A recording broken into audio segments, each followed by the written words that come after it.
on the program, terrorists and bandits kidnapped 1,789 people, killed 446 others in Kaduna in 6 months. I'll be hanging out with Babajide Kolade Otitoju and Gani Kairi Balogun. So if you're ready, let the hangout start now.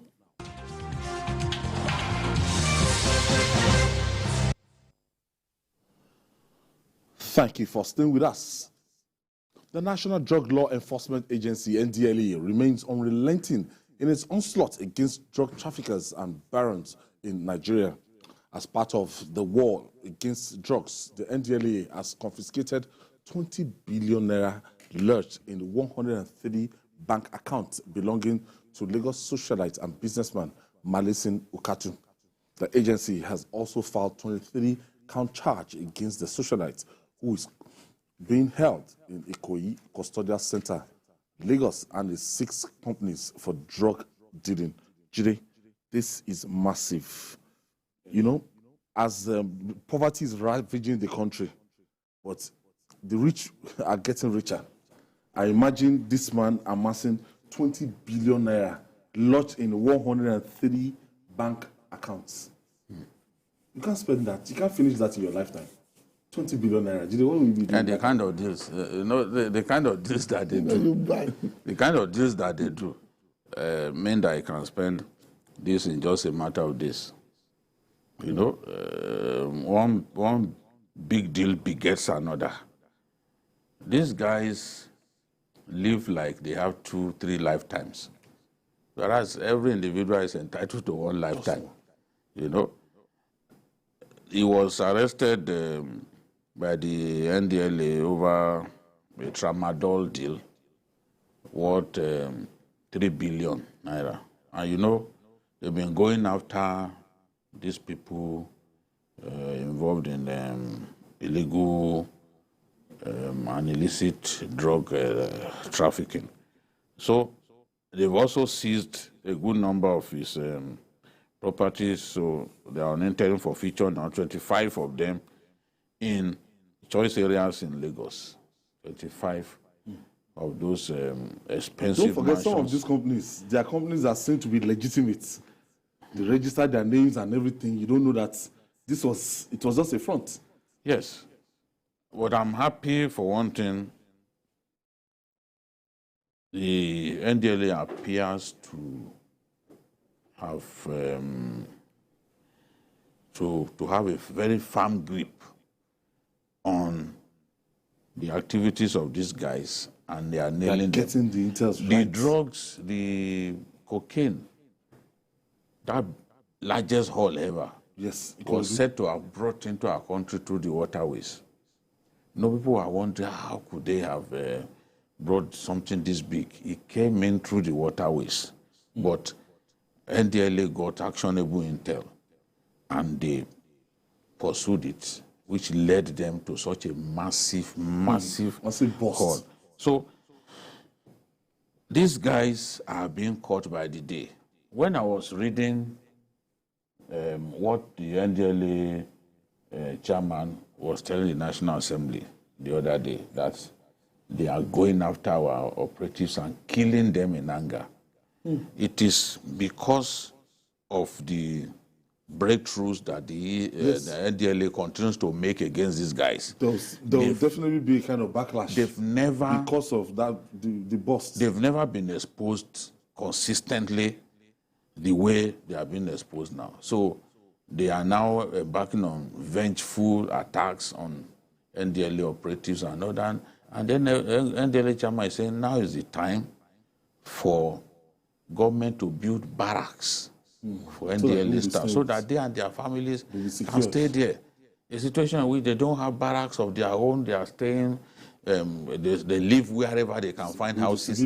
They can, any of those operatives could be easily tracked down and killed. And these are people that they offer them billions, they turn it down. I don't know what Marwa gave them. In fact, when the motivation to work is extraordinary, they offer people billions, they turn it down and still arrest you. In the same Nigeria. In the same country where some people assume that everybody is corrupt, you know. The corrupt among us believe that everyone is like them. But in this NDLA, they offer people billions of naira, and they will say, no, you have infringed on our law, arrested. You know, when you catch a big man, he thinks that, is it me that they have caught in this manner? And he starts thinking, so are you saying my money cannot rescue me from this? The first thing it does is to throw that money at you. But some of these guys will stand firm and say, no, offer me everything in the world. I'm an officer of the law. I would rather arrest you. And that person can even afford to go and get the best senior advocate of Nigeria. The best. To go to court so that, you know, we don't have, if you see the NDLA, the punishment is still not, you know, it's just like a slap in the wrist. So what we're looking at now, 20 billion naira lodged in 103 accounts. Money laundering, which is a fundamental aspect of illicit drug trafficking, is very rampant in our country. And remember the lady from Anambra, the one that died. Jennifer? No, the boss, the one going after the drug people, the former minister during. Okay. The lady that died, Aquili. Okay. Once told us that the system itself is more efficient than the Nigerian state. That it takes more than one person with the ability to do this. So what Marwa is doing basically is giving his boys the backbone to go after these big shots. Because you have to remember, all over the world, there was a time Nigeria was just a transit point. Now we are major consumers of some of these drugs. In fact, in some states, especially for tramadol and all those drugs at that level. Before, we were just a transit country where they bring it in and pass it onward to Malaysia and all the Far Eastern countries. But now Nigeria has emerged as a major user, especially of tramadol and this cannabis at that level. And so it takes more than one boss like this to really solve the problem. But I commend the NDLA guys because it is not easy. These people have the money to buy the entire police force. Buy their freedom. The entire police force, they have the money. So it takes one man to say no. Because remember we said on this program before, unless and until we start questioning how people got their money, we will not be able to get rid of things like this. When you want to look at it too, when you see the atmosphere where this thing is peddled and you want to look at the Western world, you want to look at Nigeria, now you can say, look, the rate of consumption is getting higher and higher. Yes. It's getting higher. And musicians are I used to watch it in Western films before, people consuming cocaine, cannabis. Musicians are singing now, they are singing about cannabis and the rest of them, as if it's been legalized. They should be arresting those musicians. They should be arresting them. How can you be singing, I want to go and share you, I want to go and share you? What's the meaning of that?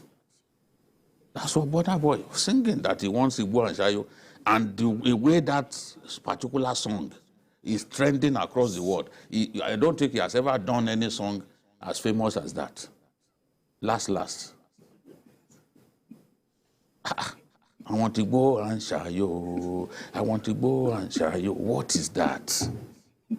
If you said you want shayo, we know that it is alcohol. But Igbo has not been legalized in our country. You are using it to sing. You are using it to sing. There's fire on the mountain, Judy. Honestly. And you know, for cannabis, unlike others, these other drugs, we don't produce them. We only consume them. Cannabis is grown here. It's grown here in our country. My state is number one. Yes. In those states, headquarters. Yes. We're making money. And two big individuals from your state have been even pushing for it to be legalized. To be legalized. And that, okay. Let's make it official. And that is good for medicinal. It's medicinal and all that. And NDLA say, no, we have not even legalized it, and is this rampant? I use courier services. They go and deliver it to people. They use it to make bake this thing for people, bake cake for people. Okay. You know, and yes, if you don't know, yes. Yes, for if you want to make order now. Okay, this picture, my producer is saying this is Ondo State now. Yes, the last bus in Ondo State. The biggest growers of cannabis. This is their headquarters. Sorry, no pun intended over there. I don't understand. Even in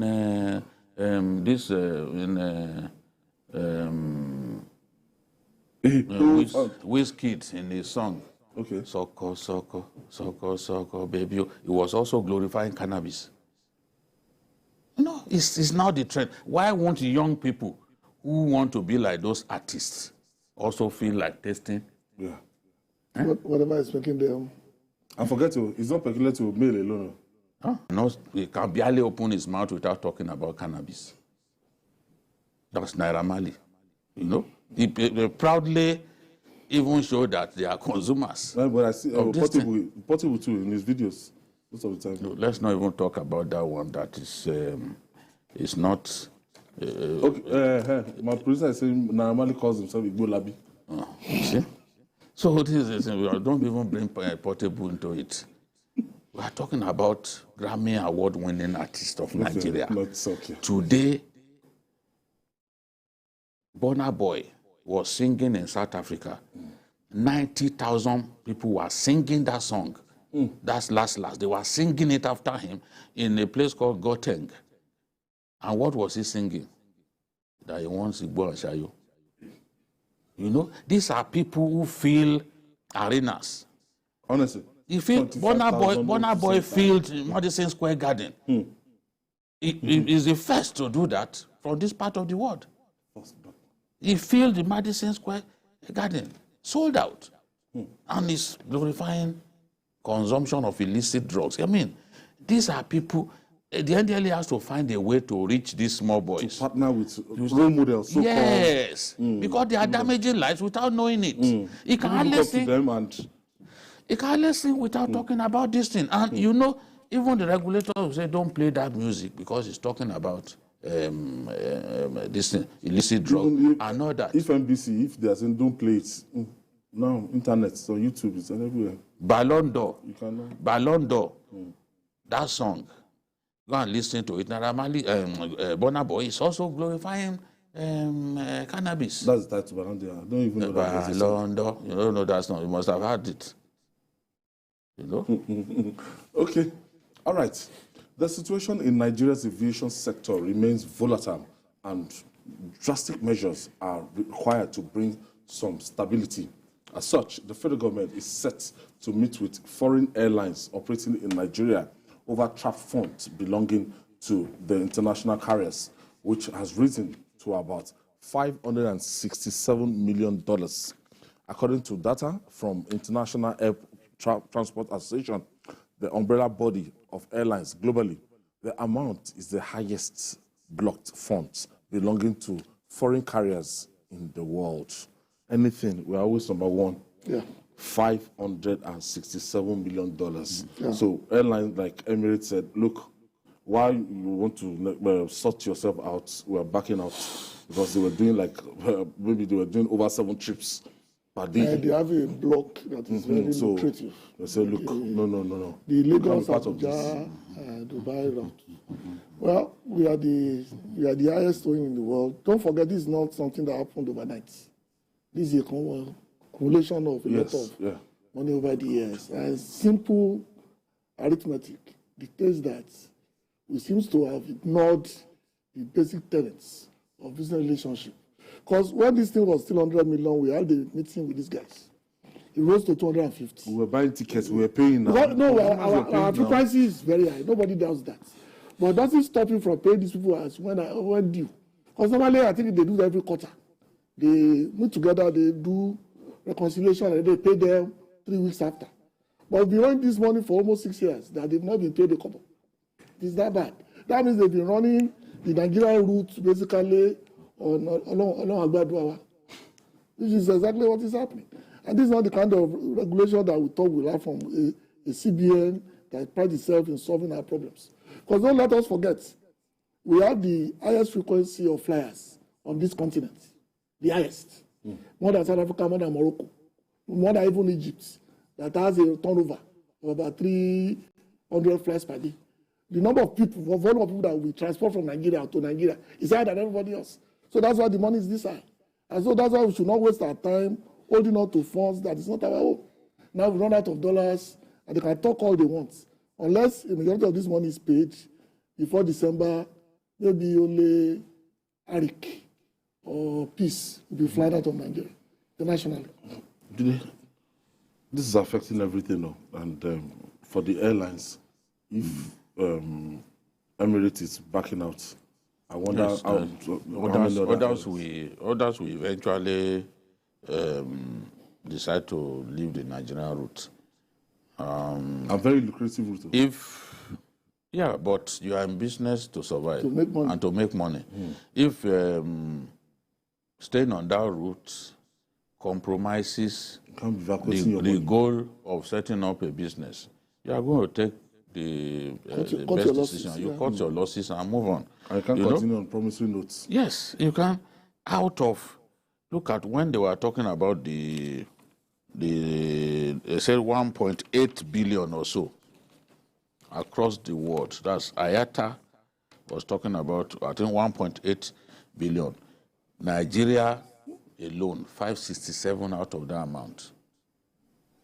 You can see that from Nigeria alone, we account for more than a quarter. Yeah, about 30%.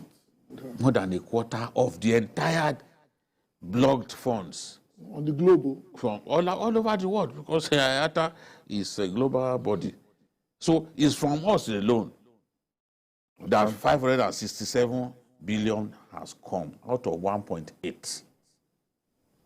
So that's to tell you the extent of the problem here in our country. Champion of the world.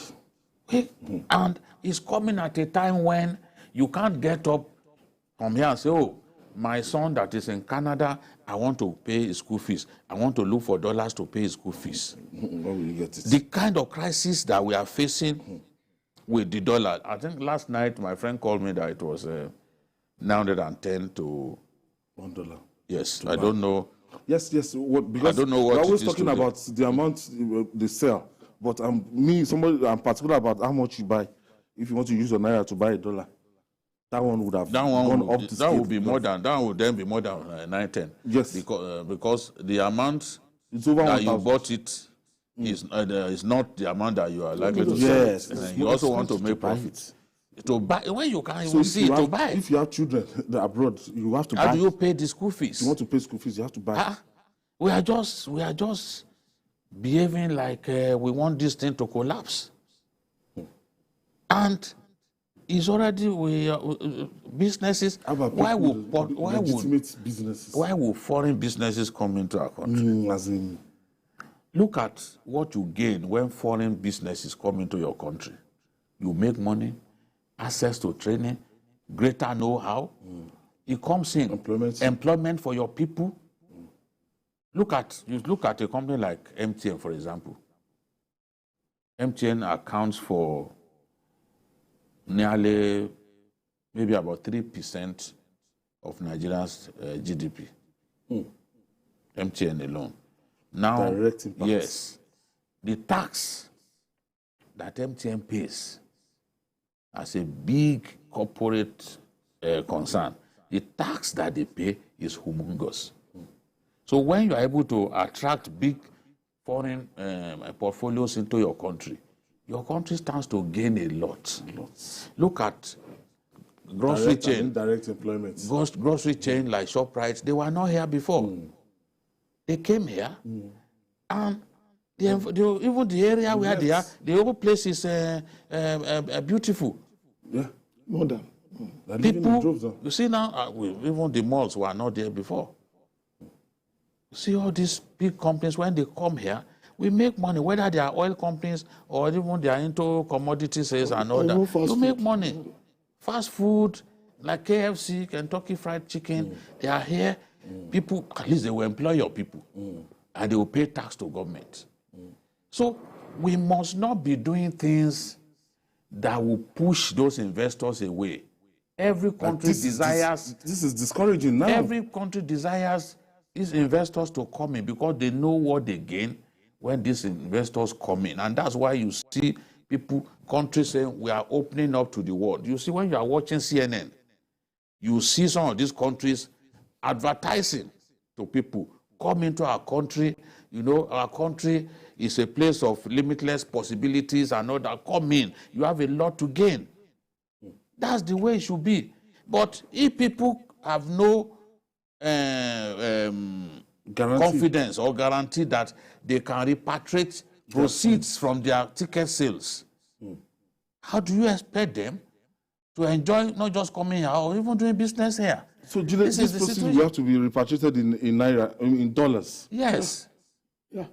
That's the way it's always been. It's not something that just started. It's always been the policy. For close to a century. How many people, if you take naira to the UK, for example, will people be happy to receive the naira from you? Is it really an international currency? So the understanding is that you will allow me to repatriate those proceeds from ticket sales in dollars. But because we too are facing acute dollar shortage now, we are unable to meet that demand. And that thing has been going on for some time. The CBN approved $265 million for the airlines. But the problem is, as you are doing that, it's going up. It's going up. More and more. You are incurring more debt in the inverted commas. You are incurring more debt in dollars. More and more. We need the debt that we are piling up all over the place. Those debts are also being paid in dollars. So we are in a season in which we have to look for dollars. And we don't have enough because we are not earning enough. And people putting their children in schools abroad, they need the dollars. Government needs the dollars to pay its numerous debt and all that. So where do you go? Businessman, look at what NMA, the man, Nasima, and the rest of them are saying. That's all what we consume. 80% of what we consume, we import it. Even the raw materials, they need it. Even the bread that we eat, the bread that the good number of the condiments are imported. So how do businesses survive? That's what they are saying, that look, the policies of government are killing businesses. They are making businesses to fold up. If we do a survey now, in the last 2 years, companies that have gone under in our country, the outcome of that survey will be unprecedented. GKB, quickly, this is not good for the optics, this is not good for the economy, and this is very, very bad. The economy is going down and down the drain. When you look at the investors, they will be skeptical to put their money where they cannot get return for their investments. I hate making comparisons because it's not the same market. But you and I know that the chairman of the Federal Reserve will not have a job today. If this run on the currency of that country is like this, will have been sacked long ago. Okay, let me quickly take this call. Dr. Adeniran is calling us from Zaria, that's Kaduna State. Thank you, Doctor. God bless you, sir. Good evening. Good evening, sir. Dr. Adeniran, can you hear me? Yes, I can hear you. Okay. Let's have your contribution. Okay, go ahead with your contribution. Hello, sir. I can barely hear you. CBN created a monster that is actually killing our economy. Why should they allow parallel market? Why should they allow parallel market? Why should they allow parallel? Is that how it is done in America or in the we too, we've preached about the need. We've talked about the need for us to have a single window. This idea of having a dual exchange window is allowing people to make money. The exchange rate is 420, 450. I know how many people can access that. A very big lie. How many people can access that? Go to your bank, want to access BTA. You can't access BTA, you can't access anything. Those who understand the point that he's making. Those who manage our monetary policies are either incompetent or they run out of ideas. Because I don't know what else to say. Because it's really getting to a point that the next the next few months. DKB, let's quickly pay these bills. We'll take this breather. When we come back, we'll talk more. It's still Journalist Hangout. We'll be right back after this breather. Please don't go.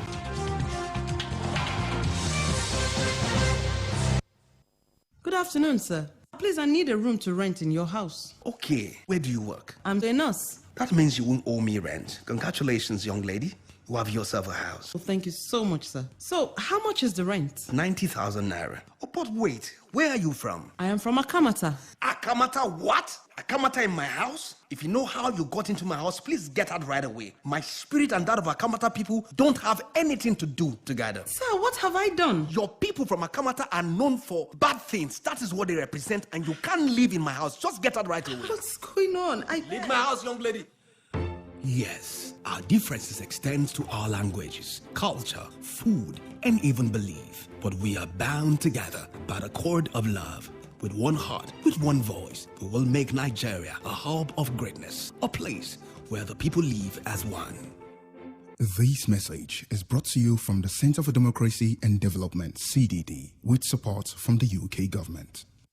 Bonny Island, where our NNNG is situated, is one of the places where very vast resources are produced into the economy of Nigeria in terms of natural gas. But for centuries, this place, without what you see now, there has never been a road into Bonny from Bodo.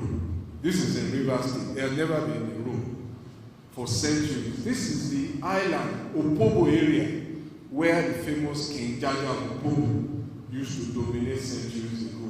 This government is building a road and bridges of 39 kilometers combined into that island, and you will see the bridge slowly being launched. This will be finished sometime when we have left late in 2023. This message is brought to you from the Federal Ministry of Information and Culture.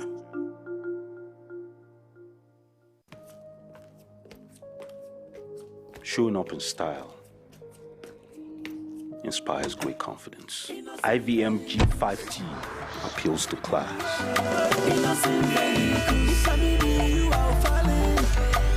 Time is of the essence.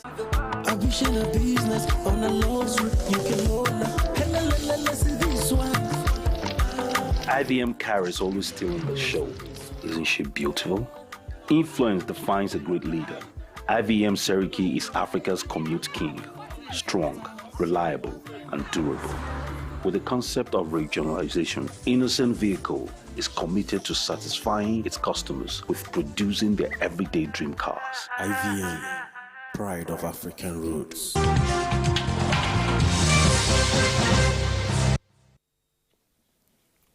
Thank you for staying with us. The last is certainly yet to be heard about the industrial dispute between the federal government and members of the Academic Staff Union of Universities, ASUU.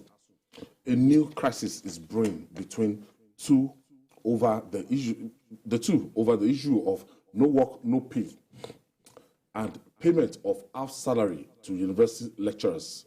While the National Executive Council of ASUU met at the union's headquarters at the University of Abuja, some branches across the country have held congresses to decide the next line of action.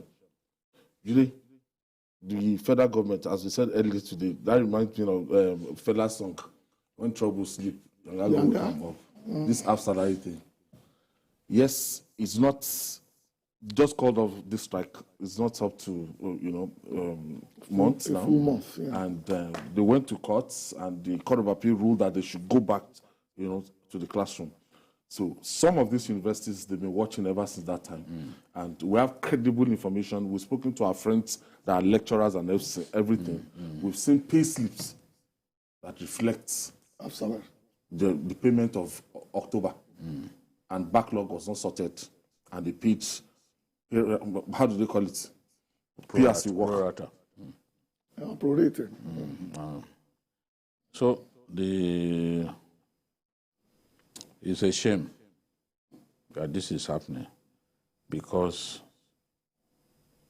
before these guys, people will say, yes, it's because of the court, this and that, but they were in conversation with Femi Gbajabiamila and people in the House of Reps, and promises were made.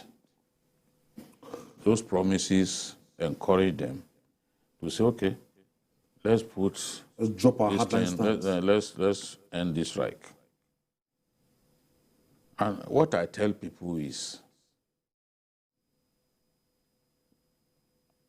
resident doctors were taken to court.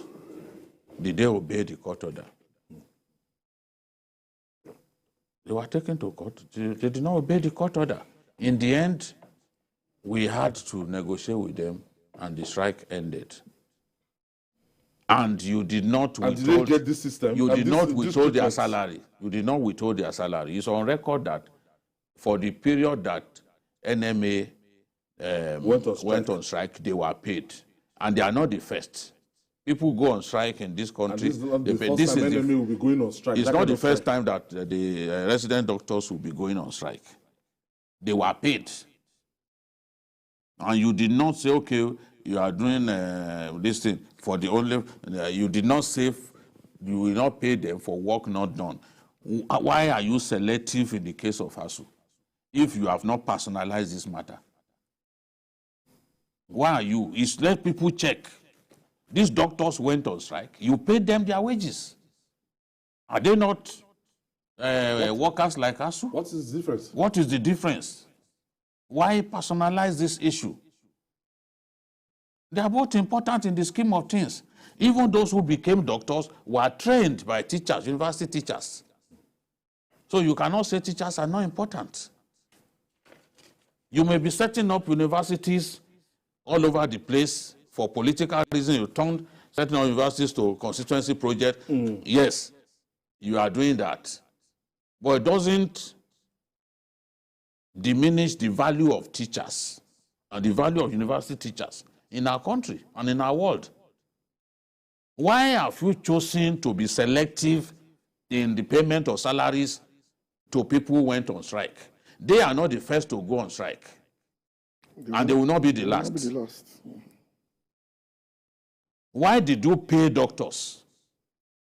Because before, we were the same way we were pushing that the crisis should be resolved for doctors on this program, was the same way we were pushing that the ASUU crisis should be resolved, should be sorted out. But you chose to pay those doctors. When it came to ASUU, you are now talking about, you are not going to pay them for work not done. Is it your money? Was it not budgeted for? Is it your money? It's not your money. It's not the Minister of Labor's money. I know that it's not even the one driving this whole push that they should not pay ASUU. Is it today, even under a military regime, when they went on strike, they paid them? For months. Are we in a military era? I mean, this is not, if these people go on another strike now, forever, what will be the fate of these children? Now, we are some universities, if you read what even Gombe State University, they are saying, we will stay at home. You want to stay at home? Yeah, we will not even go. University of Jos, the same thing. ABU. ABU, they are saying, those ones, they came up. Calendar. No, from the beginning, they said lecture will start in January. They were watching. They wanted to use it to watch what will happen. The agreement with Gbajabiamila was that they will pay half of the thing. During Jonathan's time, when they went on strike, they paid them for those months, although they did not pay at once. No problem. No problem. Nobody's attending for that. But these guys that I'm seeing, they are ready to lay down their lives for this cause. I don't know. I don't know. Anyway, some of what you hear from some so-called spokespersons and this, you just want to laugh. Some are saying, they will pay Konwa because Konwa did not go on strike. They will pay this one because what is that? What are we reducing governance to now? What's going on? You will pay some, you will not pay some. Come off it. That must be. What's going on? That must be a joke. No, see, I will not describe it as a joke because these days, nothing shocks me anymore. Once it comes to Nigeria, nothing shocks me anymore. It is in our country that everything appears inverted. This is the way people are going. In our country, you see people going in this manner. No, Everything seems inverted. Everything is possible. It's just like Charlie Boy. Anything can happen. You are seeing things that you never saw before. That show. You are seeing things that you never saw before. People, you need money, that's why you need dollars, maybe just $1,000. Even Aboki will tell you that it doesn't have. Was it happening before? Never. It's an era, it's now an era of absurdity. Strange things that you can't explain. It's as if the government, this APC-led government or federal government of Nigeria, is as if they are bent in saying, look, before we contest the next election, we should do policy that people will reject us, because I don't know whoever is advising the federal government of Nigeria that some months to election. Some of these actions are not necessary. You have to implement this kind of thing. Well, if it sounds like a duck and seems like a duck, chances are it's a duck. Just like you said, it seems that somebody in this administration has made up their mind to Shusaga. I don't know the English version. Demarket the party, do something so that things already will just go. The party is already. And it's not the first decision they've taken. Remember the same thing that applies to when they said certain people should go away, and they said no, they are going to be extended. What we are facing today is abscondment of responsibility. Nobody seems to be responsible for anything in Nigeria anymore. It seems that we've been left to our own devices to do whatever we want, and whatever sticks. But who are the people who doing because somebody, because I keep asking the question. I said, what are you going to gain by these actions? Even if they've been on strike for the entire year, their salaries are already budgeted for. It's part of the act of National Assembly for the budget of this year. Yeah. So who gives you the audacity for you to now decide on your own? The job of the lecturer is not simply to teach. No. They work, they do research. Conferences, research, and all that. They do research. Teaching is just one aspect. One aspect. That's why when you go to Unilag, even at the peak of this thing, you will see activities. It was only during those periods they will call, when did they pick a new VC? Of course, the Senate sat. They start doing the strike. How are they able to do it? Yeah, Senate and you say, no, they are not working because you think that for the lecturer, all that the lecturer does is simply to teach. I mean, this is ignorance. They take the name literally. The lecturer is the one that lectures, not that he does other things.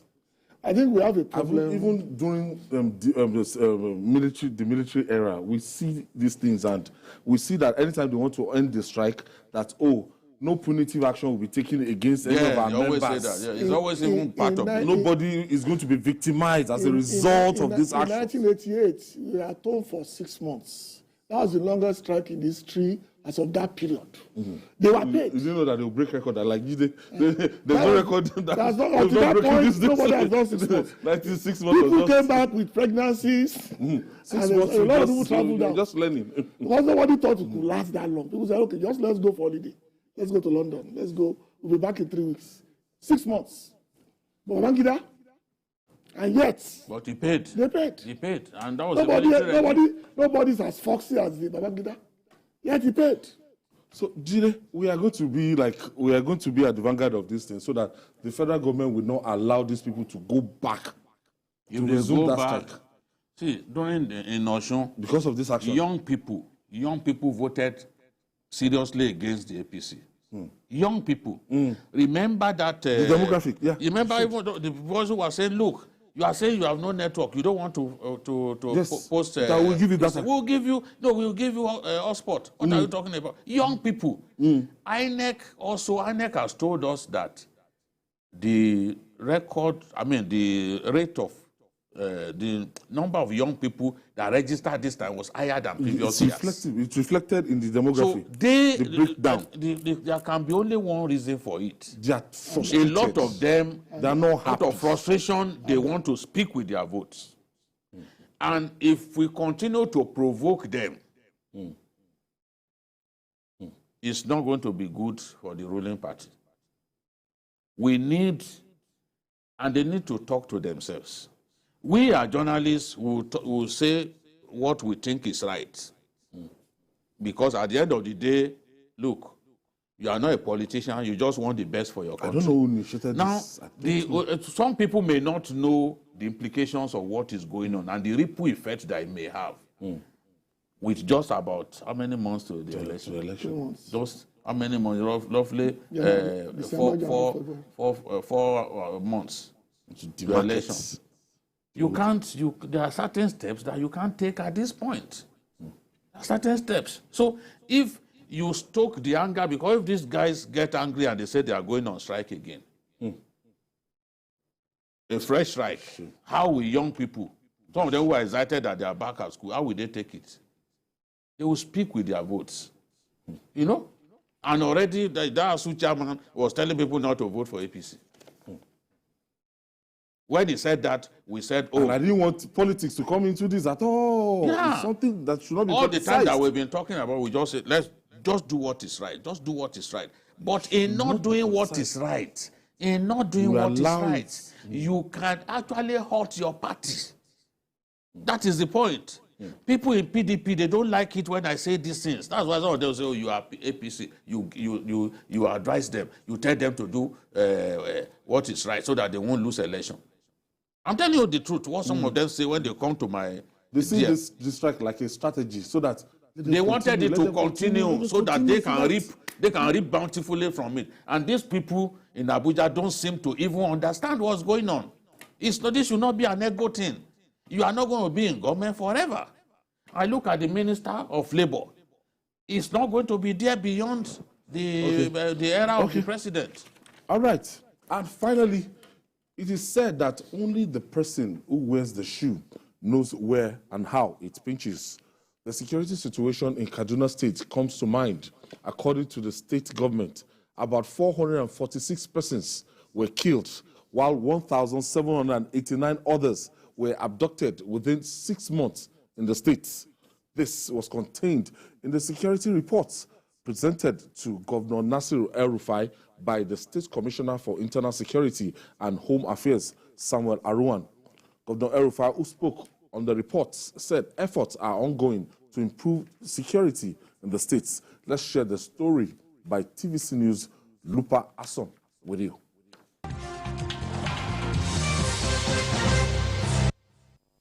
Members of the Kaduna State Security Council have gathered to receive the security report for the second and third quarter. It is presented by Kaduna State's Internal Security Commissioner, Samuel Aruwan. We lost 285 lives. 985 were kidnapped. We moved to third quarter. 161 citizens were killed. You can see total is 804. This brings the total number of persons killed to at least 440, while over 1,700 others were kidnapped, with Kaduna Central Zone the most hit.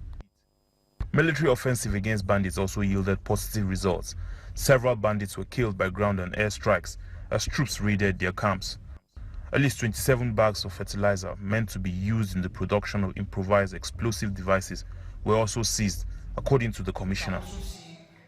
Governor Nasir El-Rufai lends his voice in support of the DSS director's alarm that insecurity in the Northwest may disrupt the 2023 general elections. We have identified that there's threats around the airport, which is being addressed, but we need to sustain it. We are likely to be challenged by political thuggery. It's a thing that we really need to prepare for. The little thing we have seen, which is just the beginning, is an indication that there's a lot to be done. We need to profile political actors, map their thugs, and bring them to justice before the elections. Reacting to security alerts issued by the United States Embassy in October, Nigeria's Information and Culture Minister Lai Mohammed said it terrorized Nigerians and set the nation on panic mode. He then reiterated the unwavering confidence the federal government has in its intelligence agencies' capability to effectively gather and promptly act on intelligence to forestall attacks. Whatever has been the intention of this security alert or this travel advisory, what it has done is that it has terrorized our people and it has set the nation in a panic mode. Other security officials called for the sensitization of citizens on the need to support security agencies with timely information. Lupe Asom, TVC News, Kaduna.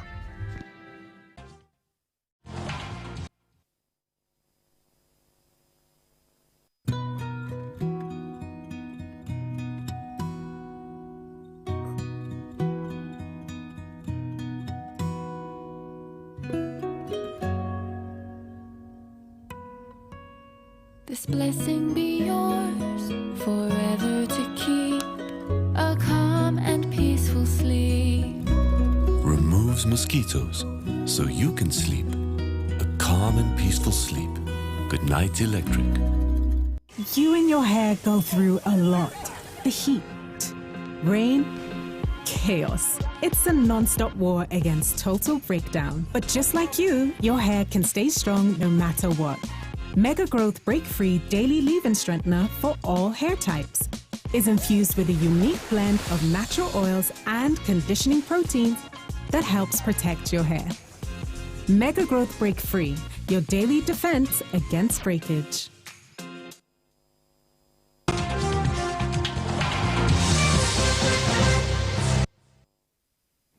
Thank you for staying with us. Now, I'd like to commend Governor Nasir El-Rufai in terms of quarterly update of this, especially by Sam Marouane. They were always giving us a kind of update, and we know we can track what is happening in that area. Even and progress and all that. Progress, it's quite commendable. But as we are moving gradually towards the next election, there are some areas that's like a no-go area in Kaduna State. How will INEC conduct election in those areas? INEC will only conduct elections in areas that it deems safe. Before there was a primary election, there was an off-season election in Bakura constituency in Zamfara State. INEC clearly stated the places that it would not send materials to. Because we know the places that are unsafe, where these boys have their camps and all that, and there's no guarantee that if you take like in that southern part of that place, what they call the that area, that forest, Birigwari area. Birigwari, yes. Like Birigwari now, those areas. No, people will think twice before going to even use the highway. You have to think twice. You must have two hearts. To deliver sensitive materials. You have two hearts and be willing to give up one of your hearts to travel through that Kaduna-Birigwari roads. And the areas, the DSS director said, that area around the airport. Yes, yes. Afaka, all of those areas where they picked up those students, those forestry students the other day. Yes. Those places, because of the forests in those places, you know, it's difficult. So it's not Kaduna alone. When Governor Rufai was talking about the threat to the election, I'm sure he was talking about other places. You know, Katsina, Zamfara, you know, all these other places, even Borno State. The last two elections in Borno State have been held largely in the IDP camps, except in Maiduguri metropolis and places that are safe, like parts of southern Borno, like Biu. All those places were safe. The people of Biu never allowed Boko Haram to conquer them for one day. So the area is safe. They can do elections in those places. There are still many places where you think twice. Is it that they are more armed or what? Or what they stand for? They resisted? No, they resisted them. Slaughtered them many times. So they could not be, you could not be penetrated. But maybe some villages, you know, within the local government, they could attack some, but that Biu township, no, they couldn't get in. And they targeted, not that they didn't try. So now, you look at the number of people killed, 446 in 6 months, in one state, Ayo. One state. These are cases that have been reported. There are many cases that will not even be reported at all. And 985 kidnapped in 6 months. Troops, during this period, I was looking for the number that the bandits that they killed. I was not really impressed with it. I would want to see more bandits killed than innocent civilians. Yes. You know? So we still have a lot of work to do, but everyone who is familiar with that area will admit that in the Kaduna area, there is some progress. in terms of the war against these good-for-nothing boys. There is some progress in the Kaduna area. There is some progress, but we have to continue because once we relax a little bit, they are in Katsina. They can share border with Katsina, you know, through some local governments, and they will just come in through into those states. They can come in from Niger into Kaduna as well. So we just have to sustain the momentum. Hearing 446 people killed in one state in 6 months, when there is we do not have an all-out war. I mean, it's depressing, to say the least. These are reported cases. Yes. And but the government was honest. The government was honest enough to even say this number of people. We hear about Jigawa, they say 91 people died in flood. Whereas, from what I'm hearing, a lot more people died in the flood in Jigawa than the 91 being quoted. It was grossly underreported. We have a problem in this country. Because GKB, at the end of the day now, when you look at, you know, banditry, Boko Haram, the insurgency in the northeast, and banditry across north. Yes, we can say this government, yes, they've stepped up the momentum. That is not as bad as what it used to be. Yes. The situation. The situation, like I said, it ebbs and it flows. And that to me is the danger. Because there will be periods that will have relative peace, and there will be other periods that they will pump up the volume, as it were. I just want to commend the Kaduna State government for being in the open. If other states are giving us these figures, maybe we can have a fair idea exactly the fatalities that we suffer and the number of people that are missing. But Nigeria has this ability to underreport bad news and overreport good news so that people will not think they are not working at all. But back to your question, I think what needs to happen is what Jide said earlier, that we cannot rest on our hours and just make sure that these boys were eliminated. It has gone beyond the point of trying to negotiate. Right now, what we need to do, and what the governor needs to do rather, is to ensure that whatever gains they have, they can sustain in the next 6 months. Or else, we go back to the cycle of being cold now, being hot later. So, Jide, the situation, juxtapose it to what was happening a month ago. I'm sure the figures would have been a lot worse. The rate of fatality is coming down. If you look at previous releases that were made by Samuel Arwan, these people, it's been going down. And it's the sustained attacks on these people in the Kaduna area that is yielding those dividends. The governor said that what should have been done a long time ago is what we are beginning to do.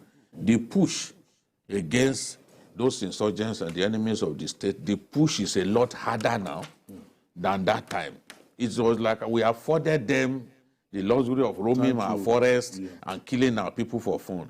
But now we've told them enough is enough. And in Kaduna, we are seeing the reward for the sustained offensive against these good-for-nothing people. So it has to continue. That's why I'm saying that it has to continue. Look at other parts of the country. What's up with Lagos-Ibadan Express Road? What's the noise about Lagos-Ibadan Express Road? No, well, the more you attack them in the northeast and north central and other places, they will come down. Tukano is serving justice to people in the northeast. Some of them are coming down here. They're already in Ondo State, because Ondo State is the major gateway to the southwest. Ondo North. You know, Ondo North. They are now there. Hellish. Those who kill people in the war, they are ISWAP members. You know, and they've been arrested. And then there has to be vigilance. The governors of the southwest, a lot of them are complacent. I don't know what the problem is. Apart from the governor of Ondo State and to a large extent, even I think the Osun governor too is trying with Amotekun. The rest of them take this Amotekun thing as something that they should not bother themselves about. You are watching as war is being brought to your door. You are being complacent. You are behaving like it doesn't matter. Okay. That's why now from this Lagos-Ibadan Expressway, the busiest highway in our country that have been largely peaceful, now they are beginning to attack us there. People can't travel freely again. Ganika Balogun, thank you so much. Yeah. Thank you for your contribution. Always a pleasure. And the master himself, Babajide Kolade Sturgis. Thank you for always being there. And that's our offering today. Join us tomorrow for another episode of the program. You can watch the repeat broadcasts of this episode tonight at 11 p.m. Join us on Sunday for Journalist Hangout on Sunday from 1:30 to 3:30 p.m. We're on YouTube, youtube.com/TVC News Nigeria. I'm Ayodele Ozubakon. See you tomorrow, and God bless Nigeria.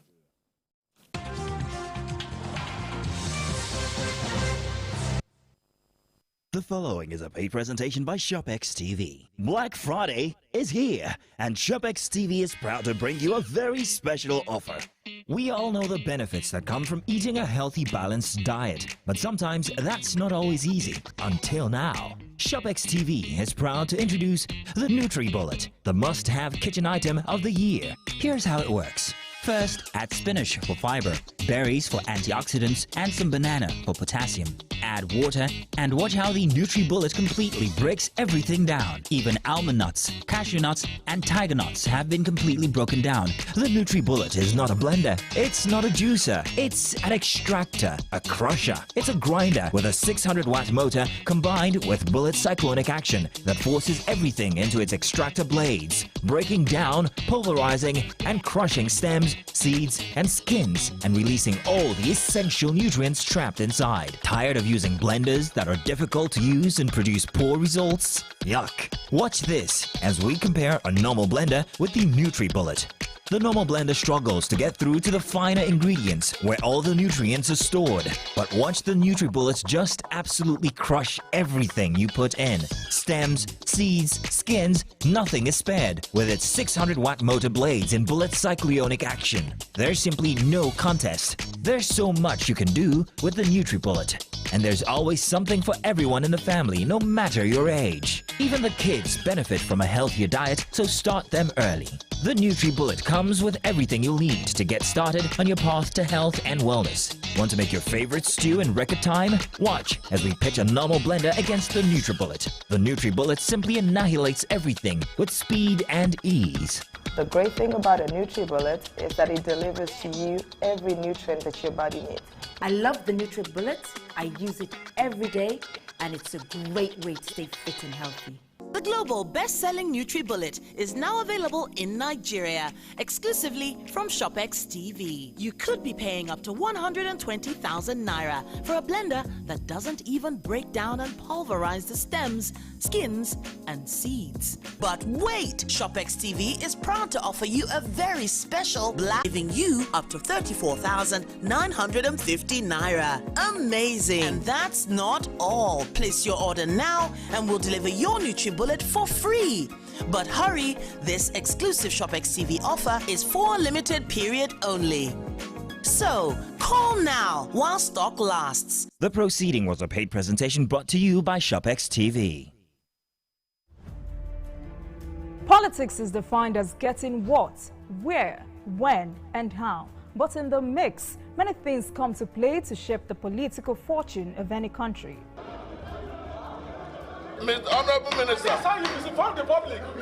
From the political actors to the electorate, campaign to voting, from debates to policy decisions, big events happen to engage us in constant conversation. That's what we're looking for. Not some people who are talking about ethnicity. No. Who is on your mind? Don't worry. Join me every day on Politics Tonight, where we dissect issues that shape our political destiny. Politics Tonight, weekdays on TVC News.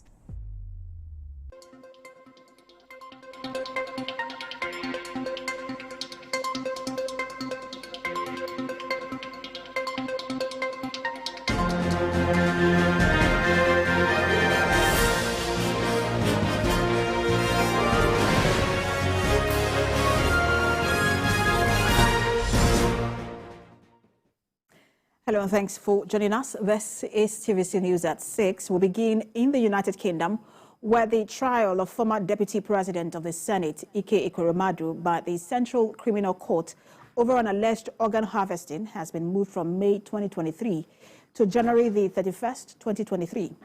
The Old Bailey agreed that arguments will be heard on the 16th or 19th of December before the commencement of the trial in January. Senator Ekweremadu and his wife Beatrice were arrested on June the 23rd and charged with conspiracy to traffic a person for organ harvesting in violation of the Modern Slavery Act 2015. It will be recalled that Justice Iyangeku of the Federal High Court, Abuja, ordered the interim forfeiture of Ekweremadu's assets following an ex parte motion by the Economic and Financial Crimes Commission.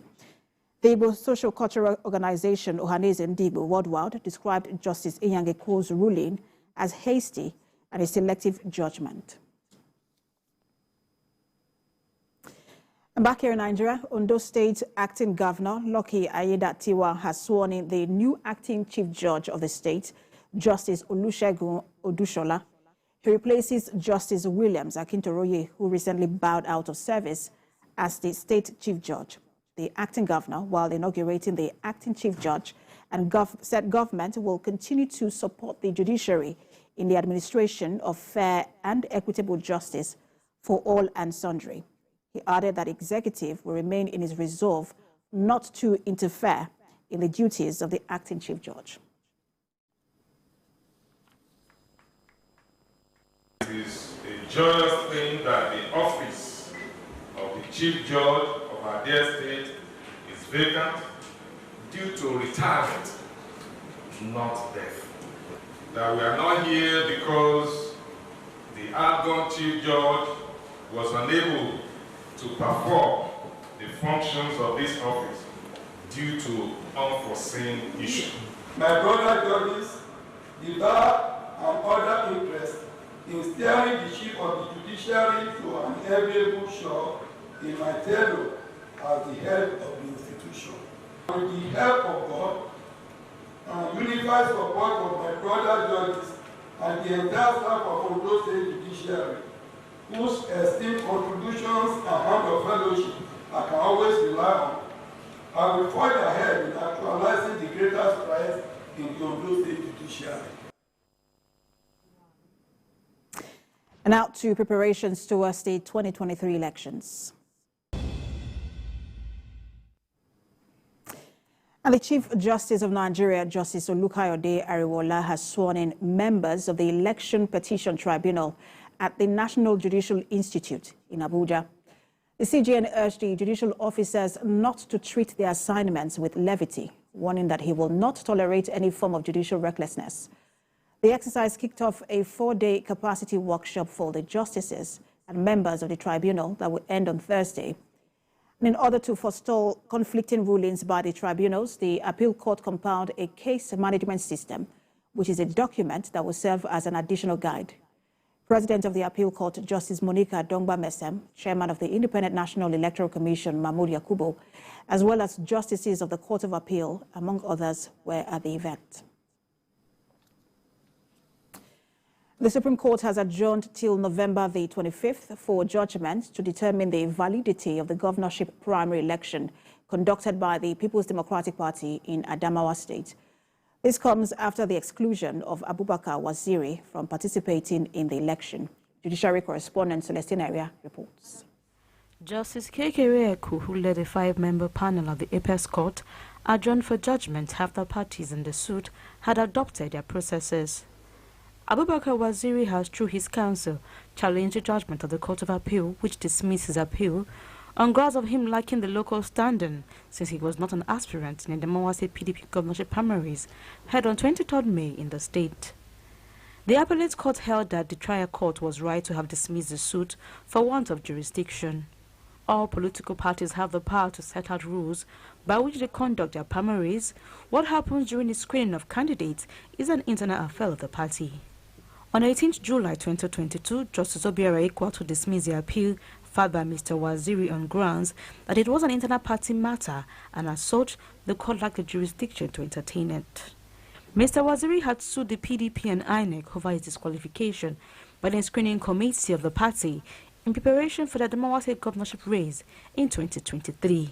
He argued that Budiola South local government area and the steering committee of the PDP cleared him having met all the requirements to participate in the primary election billed for May 23rd. To the court, we await the court's judgment So we will have nothing to add more than what we have said in the court. I will adopt the position, the definition by Kekere Okun, JSC, in the case of ASUU versus PDP, that an aspirant must be somebody who have actually contested the party's primary. To be governor, you cannot disqualify him. Now, this is a new law, and it is mandatory. If nobody competed within the primary, it means that Section 84(1), which mandates a primary election, so that people will now vote for candidates of their choice, is automatically violated or breached, because nobody can compete against himself. If you stop somebody who is qualified, declare qualified by the appellate screening committee, the highest level of screening committee, National Working Committee had no right under the guideline to do any job like I qualify you, I don't qualify you. That part has been taken away. The PDP filed a motion seeking an order of the court striking at grounds 1, 2, 3, 4, and 6 of the appeal being incompetent, argumentative, and ambiguous. Celestina Area, TVC News, Abuja. Members of APC youth in Maiduguri have unveiled a door-to-door campaign in their quest to deliver massive votes for the party in next year's election. The youth say if Babagana Zulum is voted back to office, Borno State will soon regain its lost glory. TVC News' Jesse Tafida has more on this report. This is a youth crowd of APC supporters in Borno. They are out in their numbers to unveil a door-to-door campaign for the party.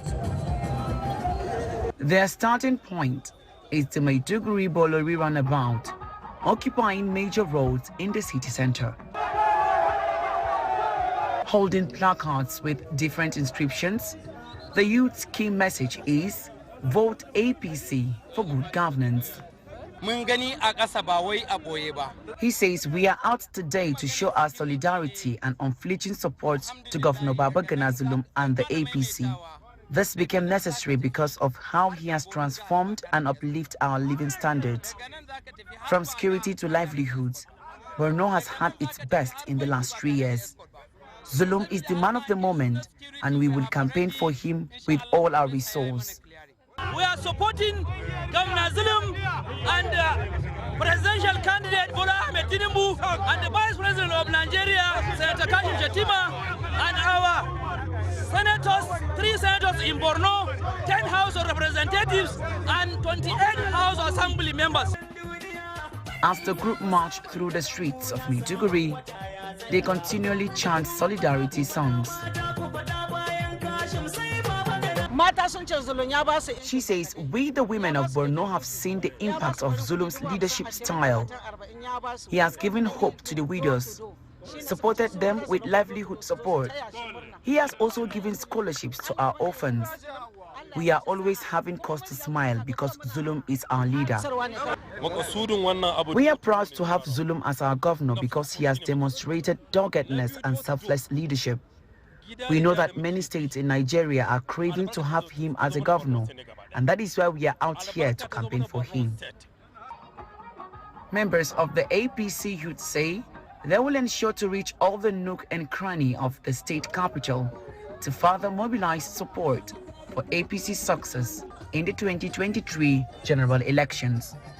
Jesse Tafida, TVC News, Maiduguri. A group, 19 Northern States Movement for Kashim Shettima, has promised to deliver at least 20 million votes for the All Progressives Congress presidential candidate, Asiwaju Bola Ahmed Tinubu, and his running mate in the 2023 election. Christian clerics from the 19 Northern States who were at the event gave assurances of their support for the APC presidential candidate. Lupe Asom reports. Christian clerics from the 19 Northern States converge on Kaduna to deliver a letter to which is just 3 months away. Shettima should know that there are Christians that are still in love with him and that still believes in him, and that we are willing to stand with him. As Christians and as church workers, we will team up to see that the aim is being at the end of the day, and we promise to give him our support. The Director General of the 19 Northern States Movement for Kashim Shettima is excited at the massive turnout of the clerics.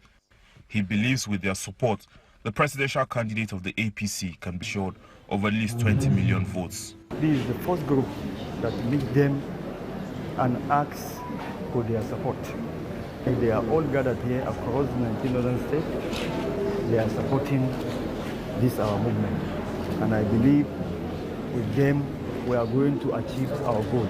With them, with Allah, they will support me to increase my promise by giving Asuaji Bola Ahmed Tinubu 20 million votes, inshallah.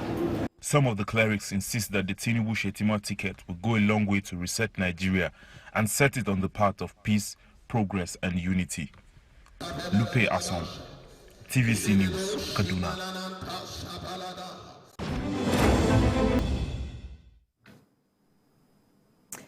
And you're watching TVC News at 6. We'll be back in a moment with more stories.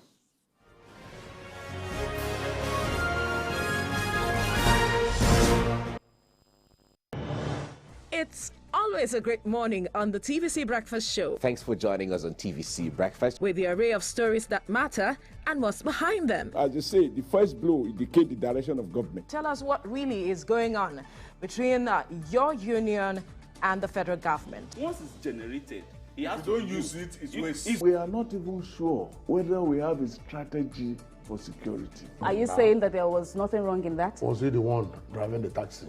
Answer the question. Reveal your morning with all you need to know. Like yes,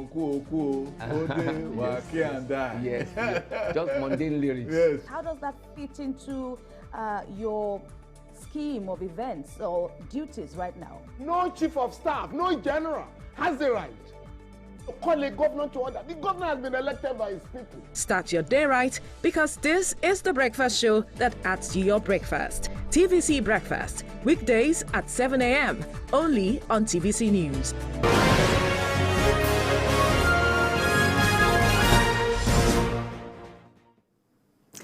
Thanks for staying with us. The Abuja-Kaduna rail service, suspended after bandits attacked, will resume before the end of this month.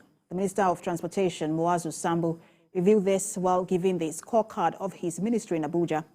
He stated that adequate security has been put in place to ensure the safety of passengers. Now, although the minister did not give any specific date for the resumption, Mr. Sambo said the ministry has learned enough lessons from the attack in March, noting that a system has been put in place that would ensure prompt monitoring of movement on the rail tracks. According to him, the system will afford President Muhammadu Buhari, concerned ministries and agencies, as well as security agencies, the opportunity to see what goes on the tracks without delays.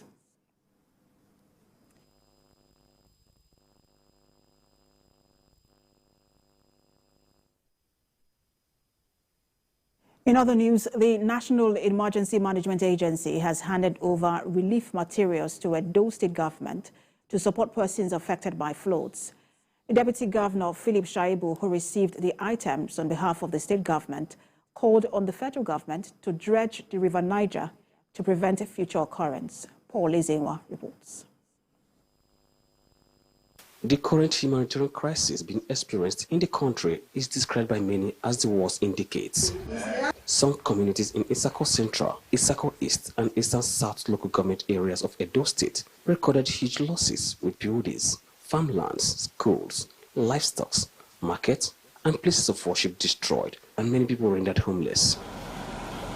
In the midst of the ravaging flood, there seems to be hope for these victims as the federal government has provided relief items worth millions of naira to cushion the impact of the disaster.